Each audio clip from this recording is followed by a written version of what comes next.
I love that you bring up Marino and Montana, especially because, Montana playing in Stanford was as close as we've ever seen to somebody playing in his home stadium, and now we're actually seeing it, right? I mean, like, this is actually happening, and Brady is the Montana role here.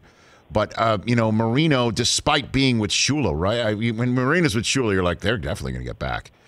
I just have a feeling, though, that this Chiefs team is poised to go on a run similar to Brady and Belichick's Patriots. You really get that feeling, the sense just of who Mahomes is, and Reed is in his early 60s. He's not going anywhere.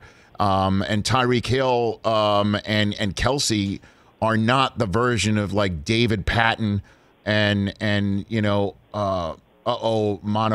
or whatever. I'm trying to come up with. I just botched his name, I'm sure, but you know what I'm saying. Like they're even better positioned potentially than the Brady and Belichick teams were in a way.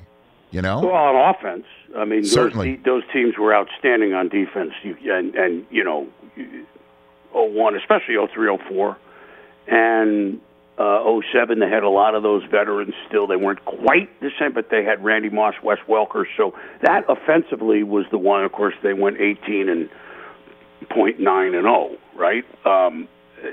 That would be offensively the only team you could even equate to this Chiefs team, and they didn't stay together really in Randy Moss sense. So, yeah, I mean, and by the way, I'm not putting them in the same class, but did you see how fast Mecole Hardman is? Yeah. And did you see? And Hilaire is still coming back from injury.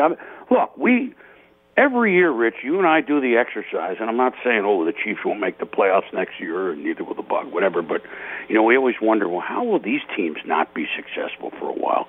And there are, curveballs. We don't know. But to your point, offensively, all you need to see was the other day with Sean McDermott, who was always so honest. I've known him since he worked with Andy.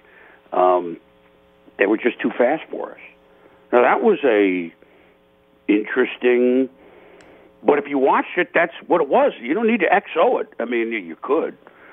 So they're so fast, and they're so creative. And Andy, I will say this, he has a whiteboard in his office up on the wall. And Sunday night or Monday morning when he goes back in, he erases it completely. And partly, it's not this little thing. He draws up plays every week from scratch.